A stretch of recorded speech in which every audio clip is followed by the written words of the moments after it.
ഇപ്പം ഞാൻ പുതിയൊരു സിനിമ കണ്ടിറങ്ങിയിരിക്കുകയാണ്. അർജുൻ അശോകൻ നായകനായെത്തുന്ന ചത്ത പച്ച എന്ന സിനിമയാണ്. അദ്വൈത് നായർ സംവിധാനം ചെയ്ത സിനിമയിൽ മമ്മൂട്ടി ക്യാമിയോ റോളിൽ വരുന്നുണ്ട്. സിനിമ എനിക്ക് പേഴ്സണലി വളരെയധികം ഇഷ്ടപ്പെട്ടു. കാരണം സിനിമ എൻഗേജ്ഡ് ആക്കുന്നുണ്ട്. അതായത് ലാഗ് അടിപ്പിക്കണില്ല, നമ്മളെ ഒരേ റേഞ്ചിൽ കൊണ്ടുപോകുന്നുണ്ട്. സിനിമ ഒരു ഫസ്റ്റ് ഹാഫിൻ്റെ പകുതി മുതൽ കഥ ബിൽഡായി കഴിഞ്ഞ് കഴിഞ്ഞാൽ പിന്നെ നമ്മളെ എൻഗേജ്ഡ് ആക്കിയിട്ട് അത് സിനിമ കഴിയുന്നത് വരെ അതേ ഒരു ലെവലിൽ കൊണ്ടുപോകാൻ സിനിമക്ക് കഴിഞ്ഞിട്ടുണ്ട്. പിന്നെ അതിലെടുത്ത് പറയേണ്ടത് വൈശാഖ് നായർ അഭിനയം ഒന്നും പറയില്ല, നല്ല അഭിനയമായിരുന്നു. അതുപോലെ എല്ലാവരും, പ്രത്യേകിച്ച് വൈശാഖ് നായർ, പിന്നെ റോഷനും നമ്മളെ അർജുൻ അശോകനും ബ്രദേഴ്സാണ്. അവരുടെ ഇടയിൽ വരുന്ന ചില ക്ലാഷുകളും അതിൻ്റെ പേരിലുണ്ടാകുന്ന കുറച്ച് പ്രശ്നങ്ങളും ഒക്കെ ആയിട്ട് സിനിമ അങ്ങനെ മുന്നോട്ട് കൊണ്ടുപോവാണ്.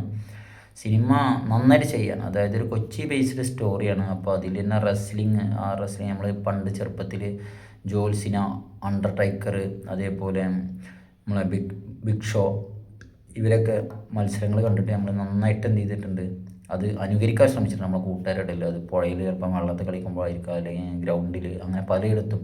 അപ്പോൾ അതുപോലെ ആ ഒരു കഥയുമായിട്ട്, ആ ഒരു സംഭവമായിട്ട്, അതായത് നമ്മളൊരു നൊസ്റ്റാൾജിയൊക്കെ ആ ഒരു പഴയ കാലഘട്ടത്തിൽ കൊണ്ടുപോകാൻ ഈ സിനിമക്ക് കഴിഞ്ഞിട്ടുണ്ട്. പിന്നെ മൊത്തത്തിൽ സിനിമ എബോവ് ആവറേജ് എന്ന് പറയാൻ പറ്റുന്ന ഒരു സിനിമയാണ്. പിന്നെ ഏറെക്കുറെ സിനിമ നല്ല, അതായത് ആസ്വദിക്കാൻ പറ്റുന്നത്. കാരണം തിയേറ്ററും ഭയങ്കര എൻഗേജ്ഡ് ആയിരുന്നു. കാരണം എല്ലാവരും നന്നായിട്ട് ആസ്വദിച്ചിട്ടുണ്ട്. അതുപോലെ സിനിമ ഇറങ്ങുമ്പോൾ എല്ലാവരും ഹാപ്പി ആയിരുന്നു. മൊത്തത്തിൽ തിയേറ്റർ വരെ എക്സ്പീരിയൻസ് വേണ്ട ഒരു സിനിമയാണ്. അപ്പോൾ മാക്സിമം പറ്റുന്നവർ സിനിമ തിയേറ്ററിൽ പോയിട്ട് തന്നെ കാണാൻ ശ്രമിക്കുക.